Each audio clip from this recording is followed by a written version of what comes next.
We are the Novel Neighbor, and I'm Stephanie. I'm also Stephanie. So really easy for you to know who you're talking to tonight. We are the Stephanies of the Novel Neighbor. We are in a locally.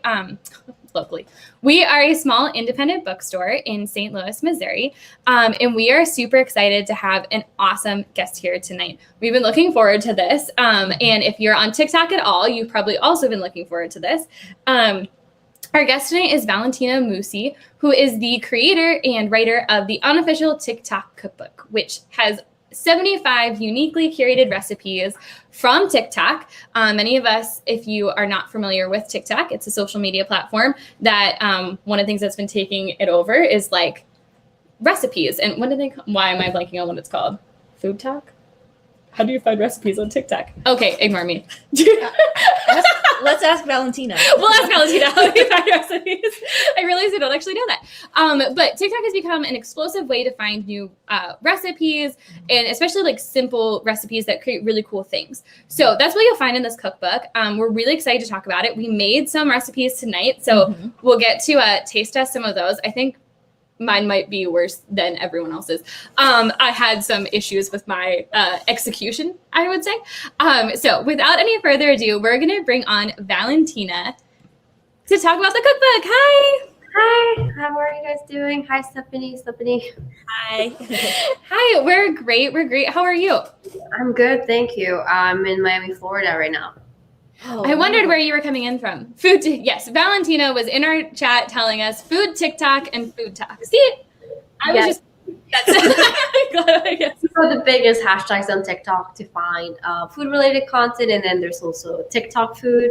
So we tell people the difference between food TikTok and TikTok food is when you say TikTok food, you're referring to this type of food that's become popular on TikTok, and then food TikTok would be like the niche and the space where different creators share. That makes sense. But they're both hashtags. Okay.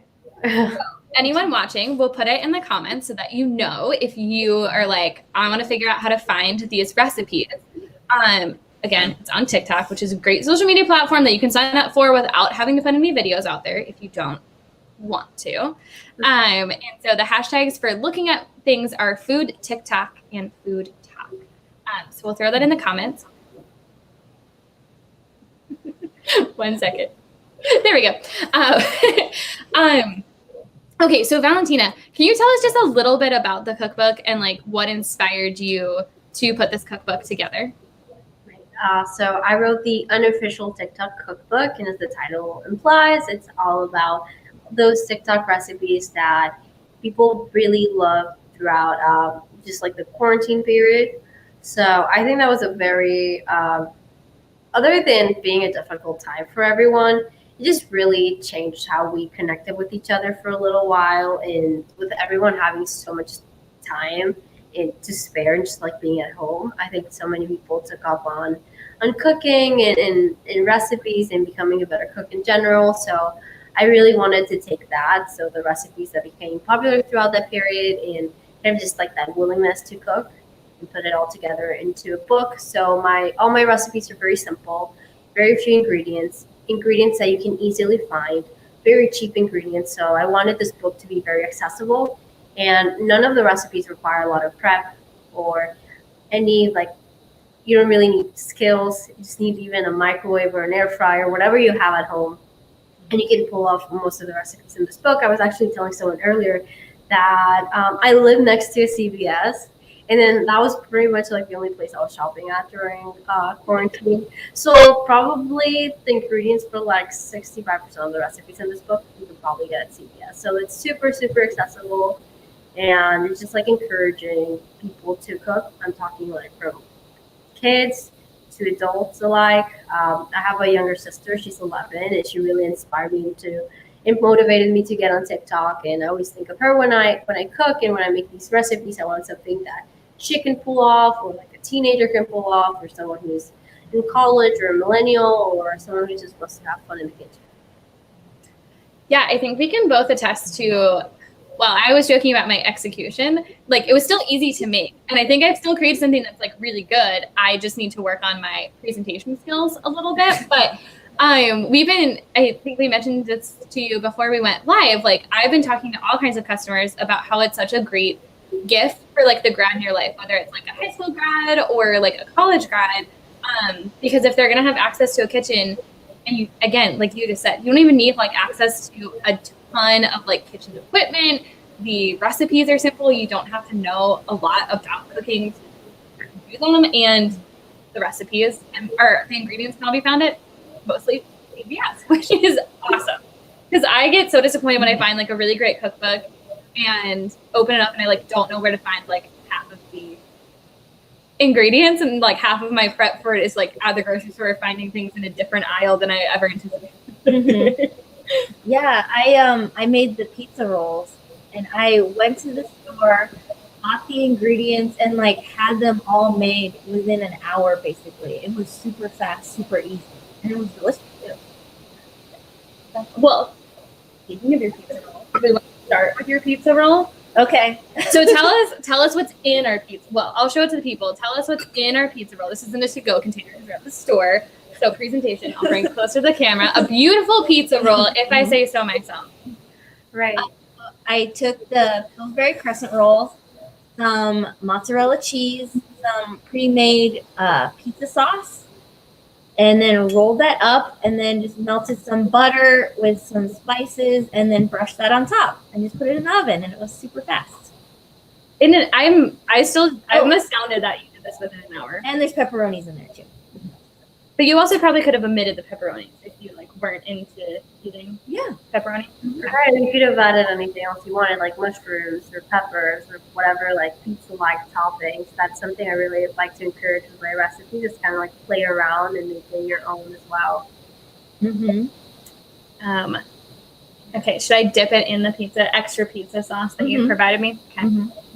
I'm going to take my... Oh my God, it's so good. Right? Yeah. That's like a very genuine reaction. That's very Would you like to take a bite? I know you already took a bite, but would you like to take a bite for the camera? Sure. I already ate like 1.5 of these.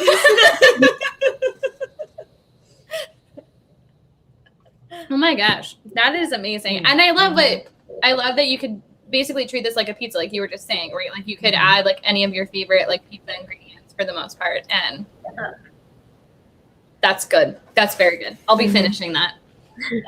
I won't make everyone on television watch us on Facebook watch us finish that. But yeah. Okay. Oh, I guess we need our forks. Okay. So I made the garden focaccia, and I'm gonna show everyone what I did. What I need to work on is like you have a beautiful picture in the cookbook that looks like a lovely like actual garden with flowers. And what I learned in this process is that that is not my strength to create beautiful art on top of bread. That's what I learned. But to your earlier point of things that were like happening during quarantine, what I love is that you put together a recipe of like, we all remember how big sourdough was to create during quarantine, right? Like I feel like all of your friends were making sourdough, which is like kind of complicated, isn't it? A little bit. I think that once you have like making the starter and feeding the starter, making sure you don't kill it is like the hardest part. Yeah, like you have to like keep it. It's like kind of watching a baby for a couple days, right? Like you have to like you have to feed it constantly. Yeah, I'm good. So I didn't want to do that. And so you provided a great alternative, which is focaccia. I'm pronouncing that right? Yeah, you are.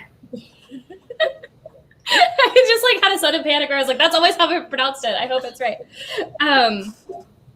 And so mine just had like the only ingredient that I even didn't have in my refrigerator, which was very easy to find, was I had to get active dry yeast. And that's because I don't really make bread. So that would make sense to me that I didn't have it in our pantry.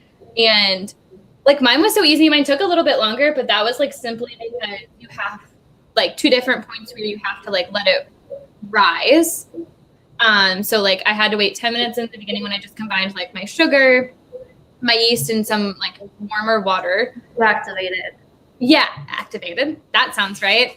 I love that you're teaching me what I actually did. Because I don't know.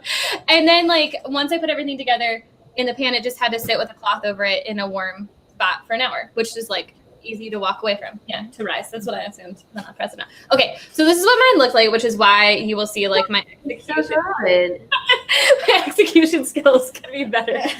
But you could have made a smiley face. That would have been cute. thank you for telling me what I could have done. That was cute. Okay. What do you want to eat?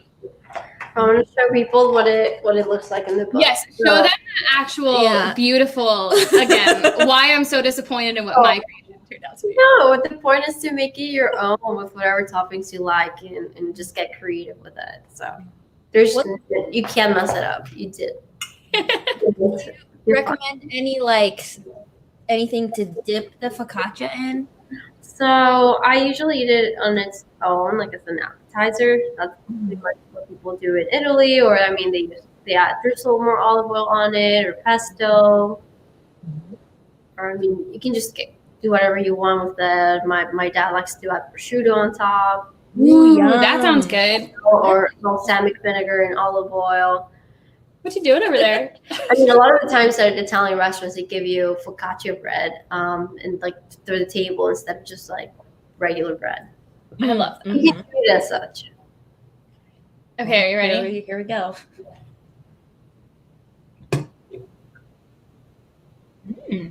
It's good. I think I could have cooked it longer. Yeah.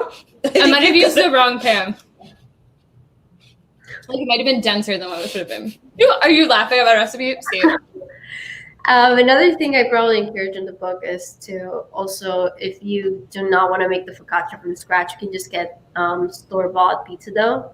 You did say that. And instead of making it from scratch, you can just do that and then kind of enjoy the decorating process.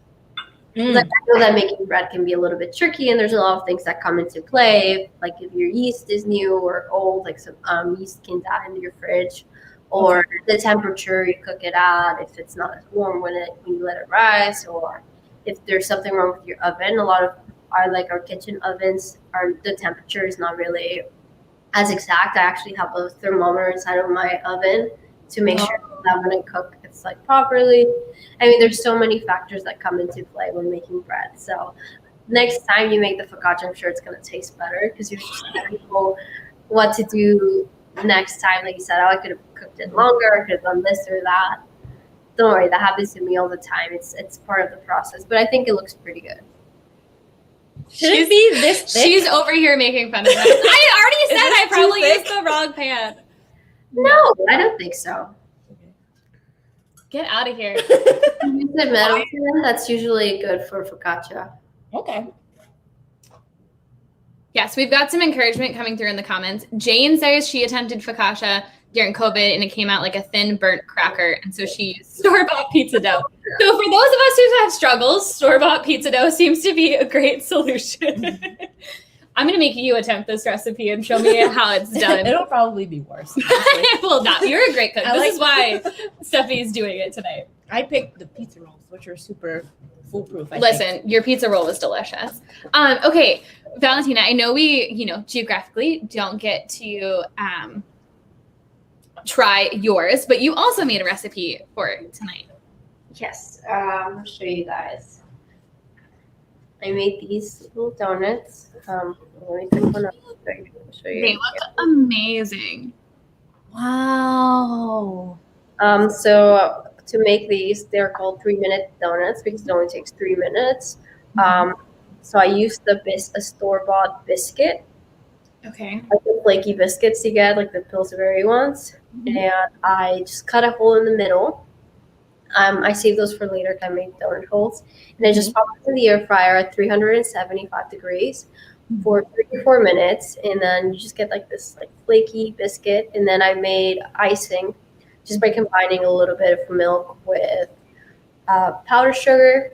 So in my book, I made a chocolate icing. But this time around, I made a lavender icing just because I had like some lavender extract laying around. And that's something I told you earlier. Like I really like to encourage with my book to like get these recipes and use them as a base, but really kind of make them your own and do whatever you want with them. So instead of chocolate, I'm like, I have lavender. Why don't I use this? And then you can do the same at home if you have any other extract. And then I played around with the sprinkle. So I have like some star sprinkles and like just like regular like the little balls in there. Wow. Ooh. It's pretty good.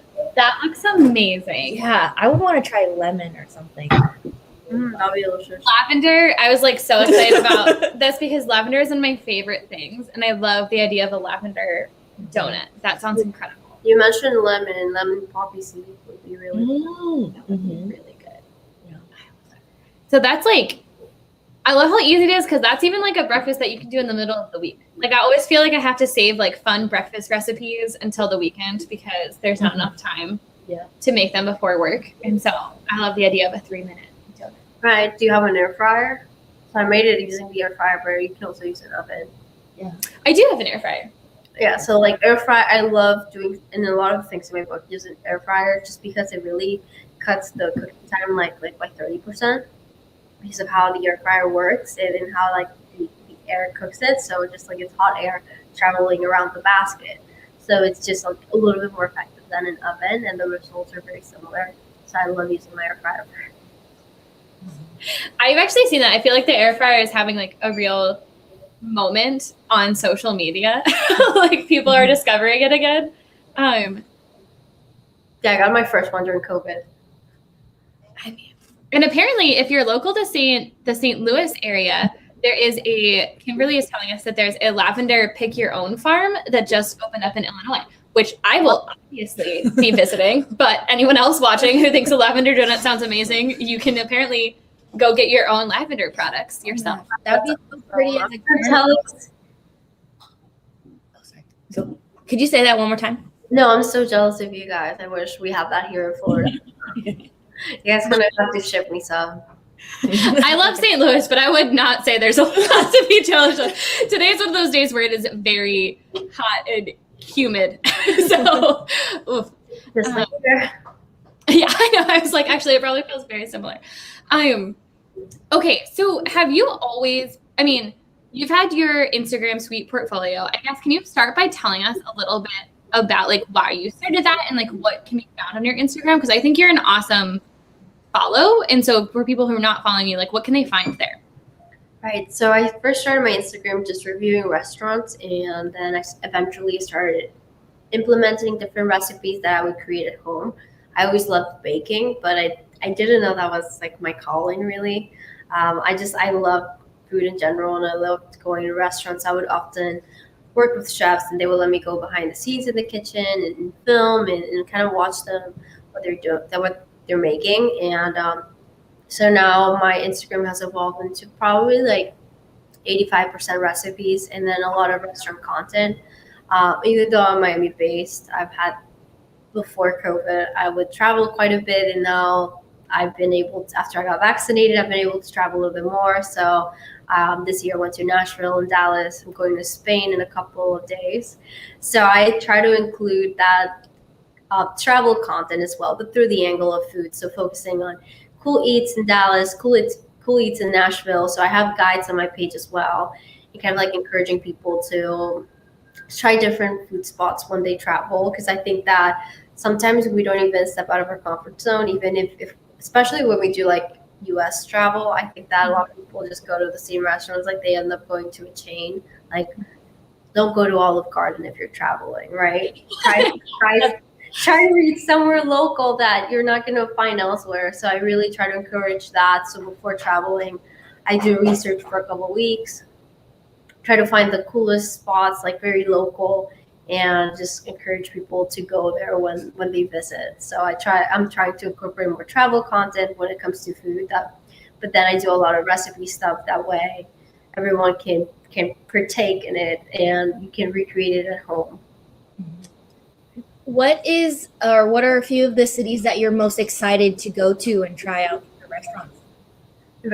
So I've never been to Chicago, and I'm trying to go this year just because I know like the food scene is a really big deal. But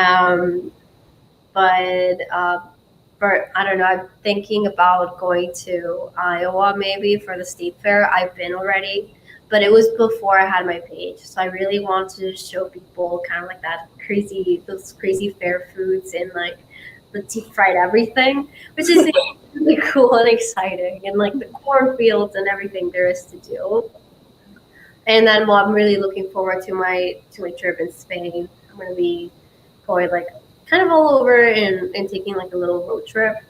So I look forward to that. I'm gonna try to tour where they make the Spanish jamon serrano, so like the Spanish prosciutto. So yeah, I'll be able to tour one of like the facilities where they make it and they cure the meat. So I look forward to that. So I don't know. I just wherever I go, I always try to kind of like go somewhere local, even if I'm just driving like an hour away from Miami. And I find myself like in Boca, I'm gonna try to eat something. So when you're traveling, here's like a question I always have is like, I feel like there's definitely ways to find, you know, things that have like a strong internet presence. You can find like what are good restaurants in that area. And then like, obviously like you have the Michelin guide and that's like really helpful. But I imagine that, do you have any like tips or tricks to find the like kind of off the beaten path, like local places that have like really good food, but you like have to kind of find out from other people? Like, do you have any tips and tricks for finding it? Because I feel like I always know that it exists and that's like what I want to find, but it's difficult. Right. So every time before I travel, I always do the following. So I look up like must visit spots in whatever city, and I Google that, and I often see like articles. So I know about like the food publications like Eater and Zagat and whatever's local. So there's usually like some local magazine or newspaper, and they will like make these roundups of food.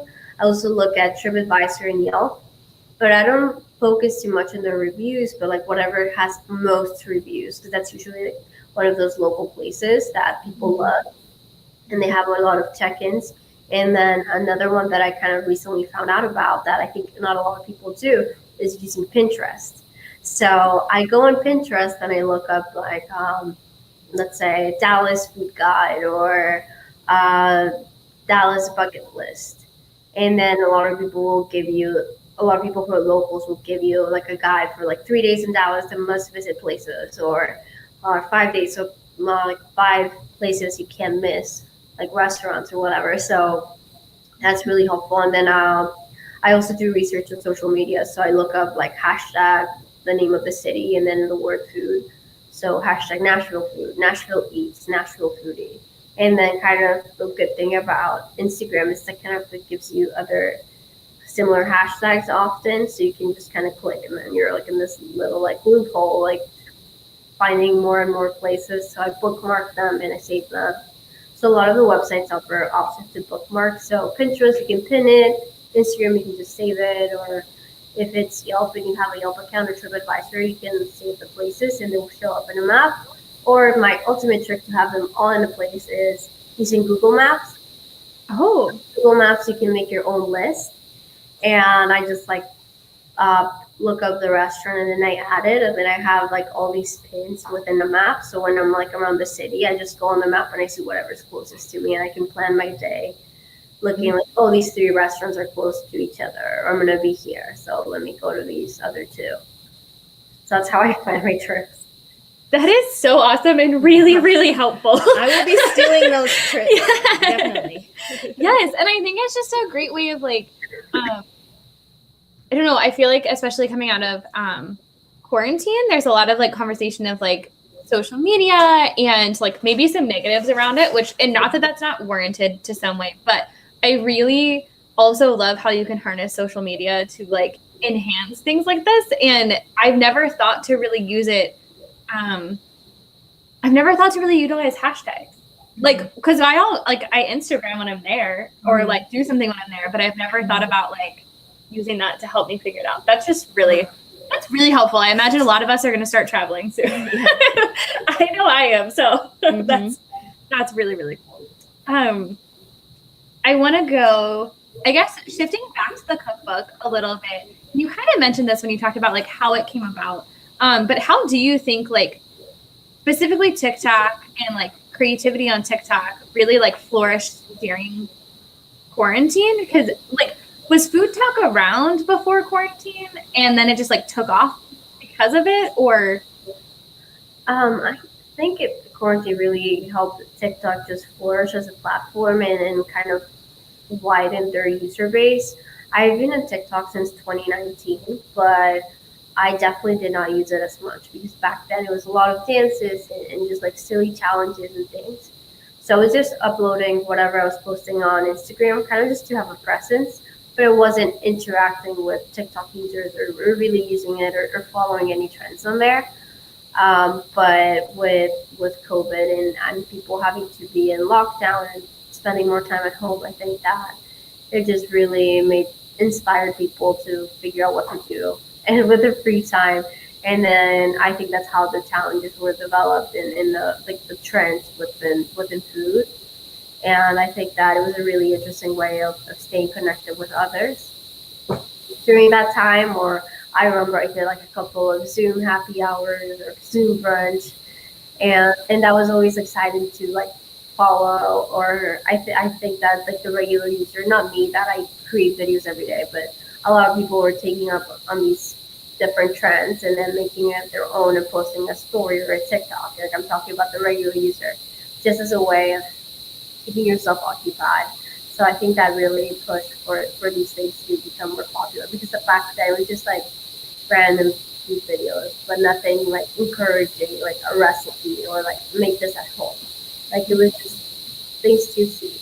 Like you were just like endlessly scrolling, but you did not have that call to action, like make this at home or here's a tip.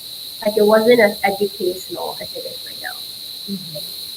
I mean, our bookstore owner's son is in college, and he has like told her that he basically like has learned to cook from TikTok, and now that's like the first place that he will go. In my understanding, I think what he said, to like find what he wants to eat that night. Like he'll just go look at like saved recipes, and we were actually having that conversation in the store of like, because then you can like kind of save them by liking them and like kind of pull that up in your cafe, and that's I also think the format, like you were talking about before with accessibility, it lends itself to, like very short, succinct, and it encourages people to be like, oh yeah, that was so quick and fast. Like, I think I can make that too. It does make you feel like you can actually do it. Right, I think that since the format is it's very brief, it's they're short form videos. It just really makes the creator kind of like have to get straight to the point. And I've been talking about this with people when I talk about the book. Like I grew up watching the Food Network, and when you wanted to learn one of those recipes, you had to get pen and pencil ready. When they showed the ingredients, you kind of had to like quickly write them down, especially if you didn't have like DirecTV or like the fancy cable where you could pause it. So you were just like and then boom, there's like a commercial break, like 5 minutes, and it's like mid recipe. So you would have to watch this person talk and introduce your kids and do this and that for them to get to the point. Like if you ever watched Ina Garten and she starts talking about her husband Jeffrey, I love her, but I'm just saying like this would take so long and it's so easy. And then by the time if you got distracted or if like during the commercial break you went to the bathroom, boom, you lost it. You gotta learn the recipe. It was frustrating back then. So I think that now it's so much easier with TikTok. It's a 1 minute video. You can save it. You can replay it as many times as you want. And then the really cool thing about social media is that you can message whoever posted it, right? You cannot get in touch with Martha Stewart or Ina Garten, but you can message me or whoever you love to follow on social media that does food content. You can ask a question. You can get feedback. You can interact, which is just really cool. Yeah. That's so cool. Oh, that's good. Sorry, I'm getting a water refill. I think well, I love what you said. We all love Ina. We know, but you do get, and it's the same thing, like when you were describing that of watching Food Network, it reminds me too of like when I Google something to find out on like a food blog, and it's like the person's like life story of like why they made this recipe, and I'm like, scrolling. And a lot of these blogs have so many ads that just pop up in your laptop can like function.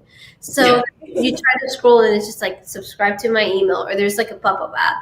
And it's so frustrating. Mm-hmm. There's actually a Chrome extension that makes it so that you go directly to the recipe and skip like all the gibberish we were I talking. need that. I did not know I don't know that. what it's called, but I saw a TikTok about it. They said, Of course. Because it is a common problem like that we all have. Mm-hmm. Okay, so there is obviously like there are tons of recipes on Food Talk. Some of them like get traction and are great successes, and I feel like you know which ones you want to try, like a variation of. Like I think one of the ones that I had seen when I was first getting into Food Talk that was like that I remember seeing like lots of different friends making was like the feta cheese pasta. Yeah, and it's so good. How did you decide so your cookbook has 75 recipes, and we have it over here. It has like a lot of different categories just for people who may not have seen the cookbook, which is like really like I find the categories to be really awesome. And I particularly love that you have like a drink category, but that has like so many fun things. It did bring me back. I forgot about the Dalgona coffee trend at the beginning of quarantine. But there's like super fun drinks like, oh wait, go back.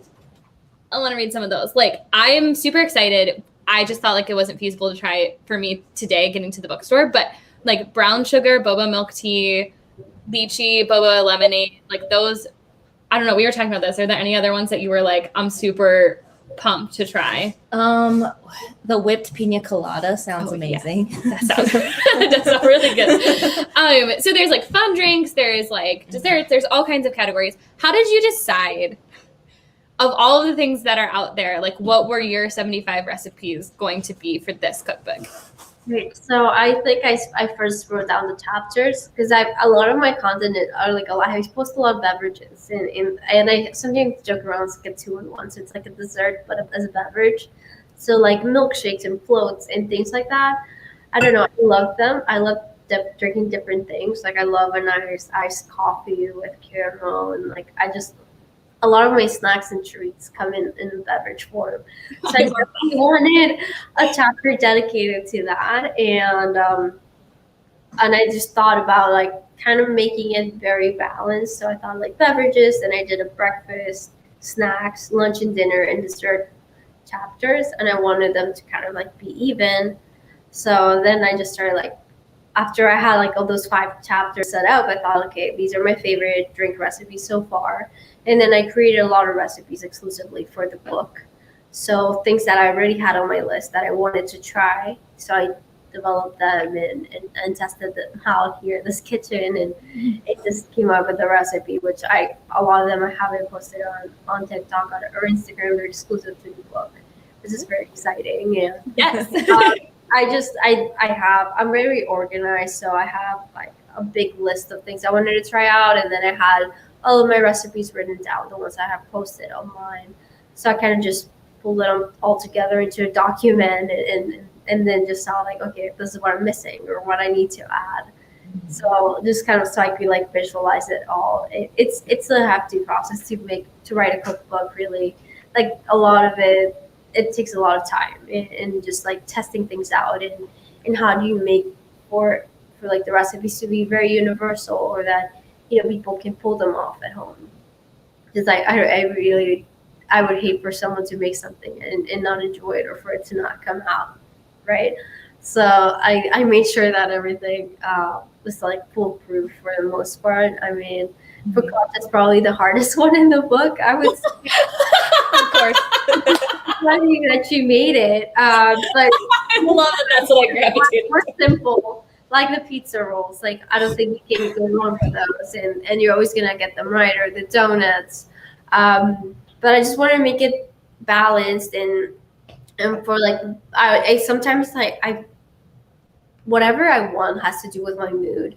So if it's just like late at night, like 11:30 and you want something savory, like you can look at the snacks section and find something like the pizza rolls. You can make those in 15 minutes, right? So I just thought about myself and my eating habits and what I like to do and what I enjoy. I'm like, I need something that I can make at midnight. So I remember I get hungry at midnight all the time. And as a little kid, my mom would like get so annoyed at me for it. So just something you can make in the middle of the night, I think.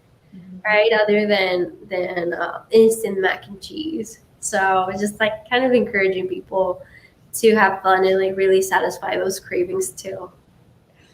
I think also like one of the fun things about like, not only do they all like taste good and all feel very accessible, even my hard garden focaccia, which I am still very proud of. I have never had any. What I forgot to say at the beginning is like, I have never had interest in making a bread. And I think that's why I gravitated towards this, because I was like, well, if I'm going to do it, I trust this cookbook to help me be able to like figure this out, because I have not, that was like not a quarantine trend that I got into. But something that when we like first got the cookbook and we're looking through it, I love that like some of the recipes are also just like things that I would super enjoy like when we can hang out with people, which we are, like bringing to a party. And what was the one? It's like a mac and cheese, like, or no, sorry, that was the recipe below it. The honeycomb. The honeycomb, like pasta. Basically like a baked ziti like cake, right? Like, I'm not sure what page that's on, but it's so cool looking. It literally looks like a baked ziti cake. That's how I would describe it. But yeah, it's called like the honeycomb.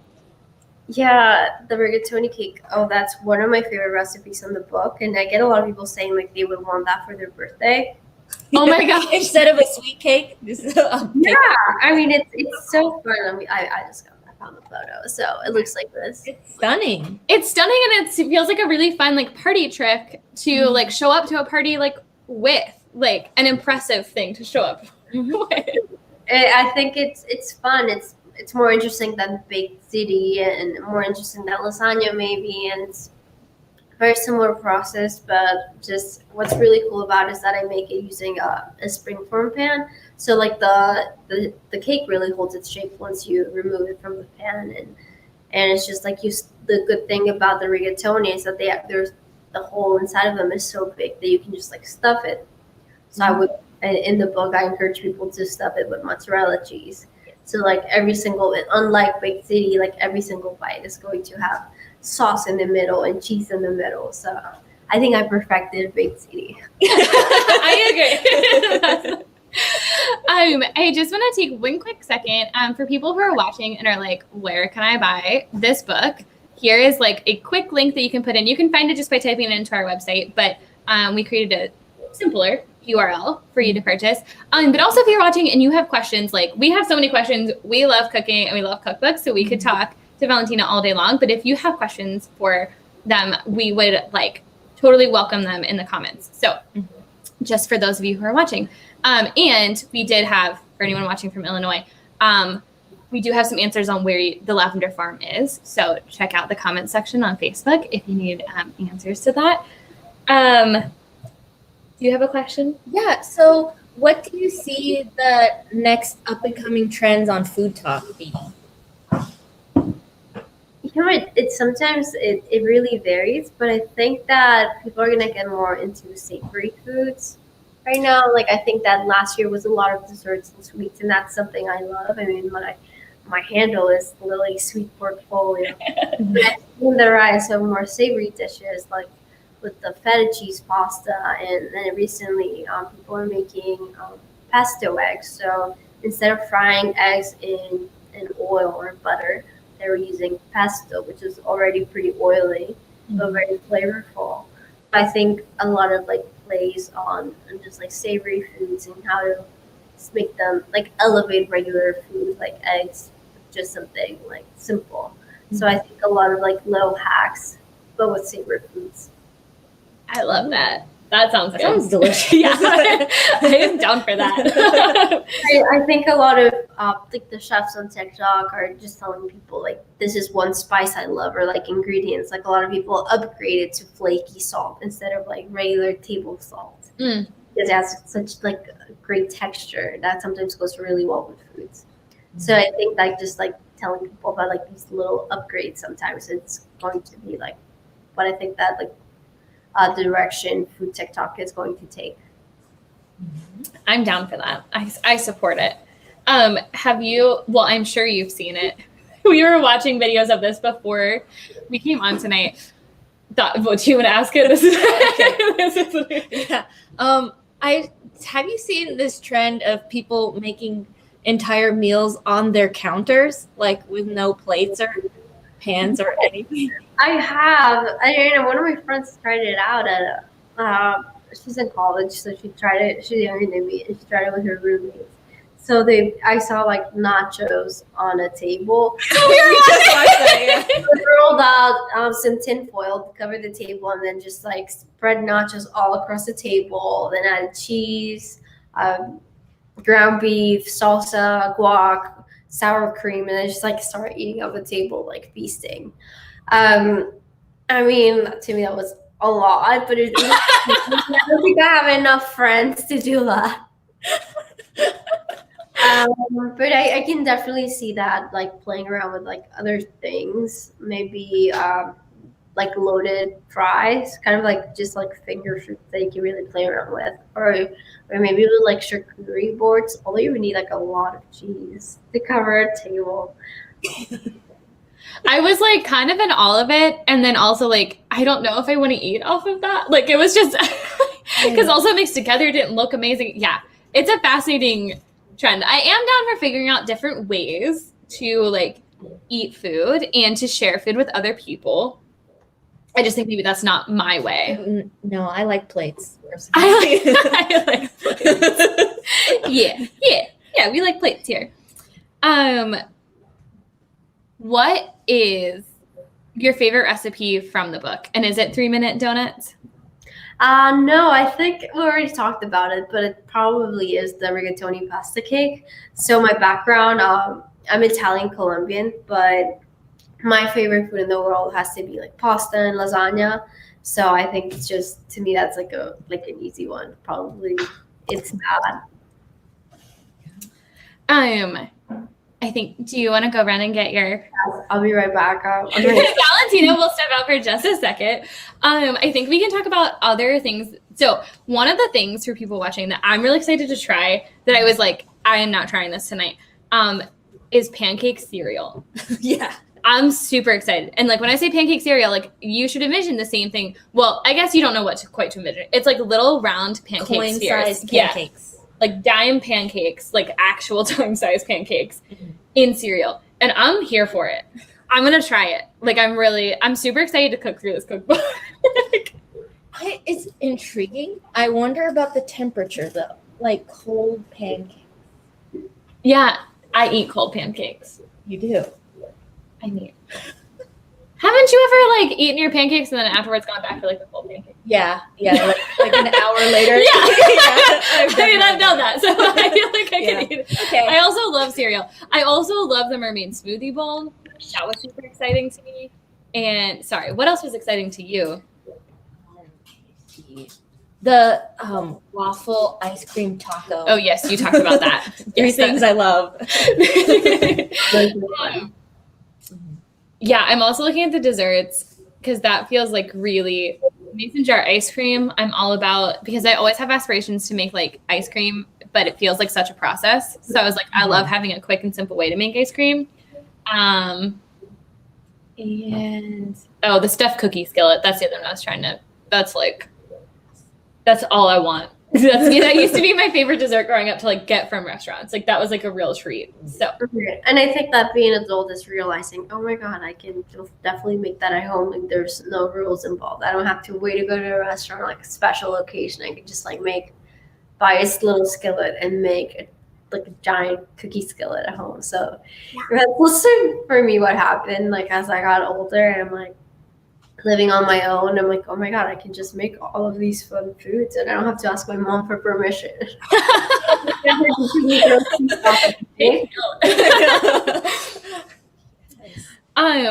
What is your favorite recipe to make? Like just so you enjoy the process of making it. I heard you mentioning the pancakes. So I made these little panda-shaped pancakes, and they're also on the cover. For me, that's so relaxing and therapeutic. Just because like I use a squeeze bottle, and you're just like squeezing little pancakes, and I don't know. To me, that's just like I can do that for hours and hours.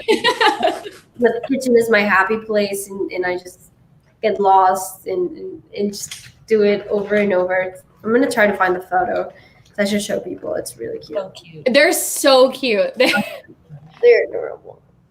They're so cute. I love them Yes.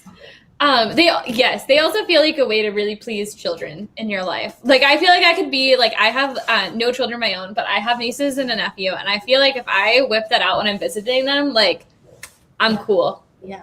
When I was a kid, it was like pancakes were cool, but this is like 10 Pandas are times better. cooler. Yeah. Pandas are way cooler than Mickey Mouse. Ooh, sorry, Disney. And okay, so for somebody who like just gets the cookbook, which again you can purchase from the Novel Neighbor, what would be like your top 3 recommendations of like the first 3 to try? Okay.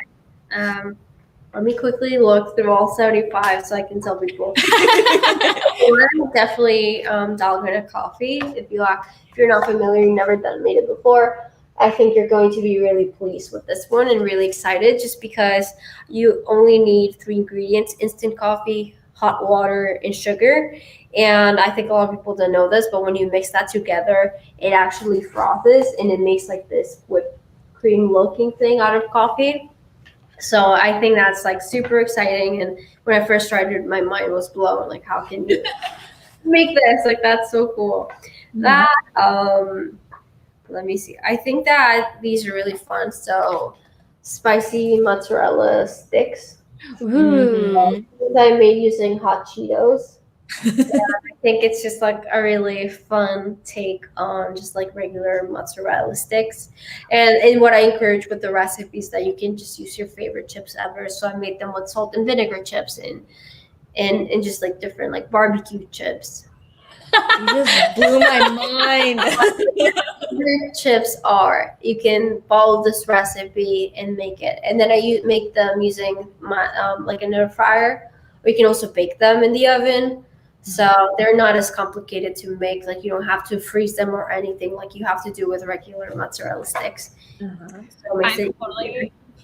I'm gonna try my favorite chip. To my husband's dismay, is sour cream and cheddar chips, and I'm totally gonna try it. I'm doing it. I'm going big. And then, this one's delicious. The toast. So as you see, it's stuffed with Nutella. So what I do is just like cut really thick slices of brioche bread and then kind of like stuff the Nutella in the middle. Then I just like dipped it in the egg and then like made it in the skillet. So I think that's delicious. And you don't have to use Nutella. You can use whatever thing you like. So you can play around with cookie butter or peanut butter or just like any spread. I think that would be like really delicious, or like dulce de leche and just anything. So those 3, I think, are a good way to start. I mean, there's 75 of them, one for every occasion, I would say. Yeah. I hope that everyone's watching realizes how much of a gem this cookbook is. It's amazing, and it's making me want to go home and like cook more. It's perfect for a cheap meal. I think a lot of cookbooks just focus on like very like, I think it's a trend now, like healthy food or just like, but this is just like everything that is like a little forbidden or like feels wrong. Like none of this, like a lot of the recipes aren't the healthiest, I would say. They're treats. They're just like whatever you look forward to eating on a weekend. But I do have some healthier stuff, like the smoothie bowl, and I have a chia seed pudding, and like a lot of the breakfast options are really healthy, like a hummus toast, and I have made a rose with avocado and like made an avocado toast and like shaped the avocado, cut it into a rose. Like there's the healthy options, but a lot of this stuff is just super indulgent and fun. That's super fun. Well, sorry. Do you have anything? Okay.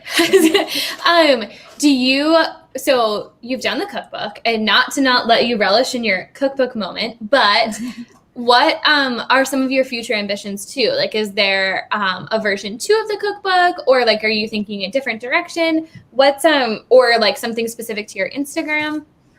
Well, not exactly. I don't have like specific plans right now. I really look forward to, I make recipes every week. So kind of like continue that creative process and just like keep on posting recipes that people can relate to. but maybe in the future do something like a different project, maybe something related to TV. It doesn't have to be just like Food Network or like the old school stuff, but maybe something.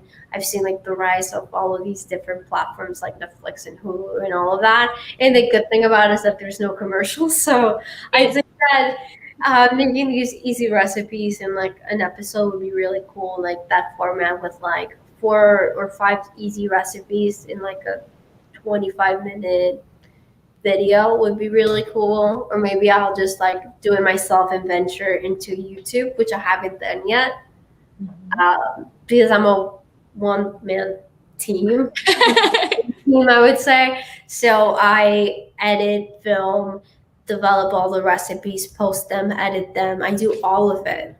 Wow. So I have like a series of tripods and lights in my apartment, and just like the developing these recipes takes so many hours, just kind of like between going grocery shopping and doing research and testing them out. If it doesn't come out, fixing it and filming and editing, like I have to stop in between each step and like fix the angle and make sure the lighting is fine, and then edit them, write them down, and just like post them and engage with people, respond to their comments. So it takes a minute to do all of that every time I post. But I would love to continue doing that and share more with people. Hopefully I can get someone on my team and just even create more content. I'd love to do that in the future. We'd love to have that. I mean, so for people watching, where can they find these new recipes that you make weekly?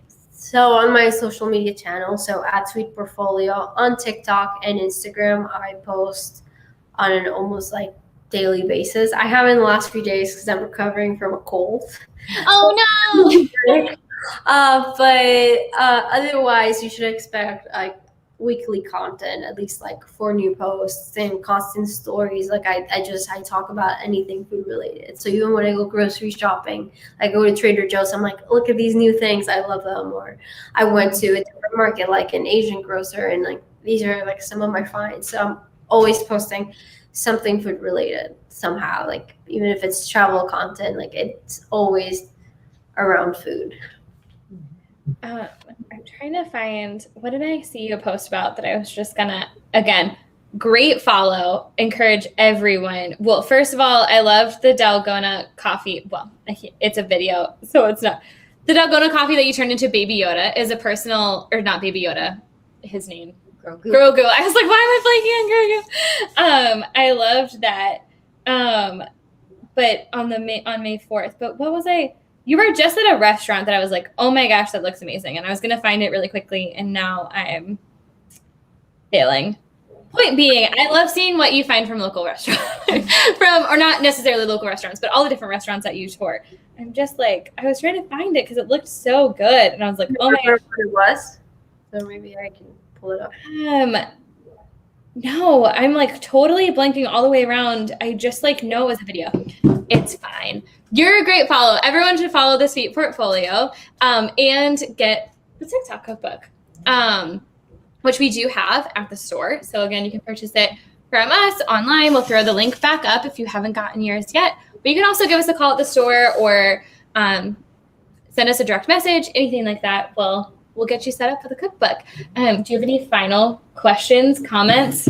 No, just thank you so much. I need to go to Trader Joe's and CVS and get some ingredients because I'm ready to cook.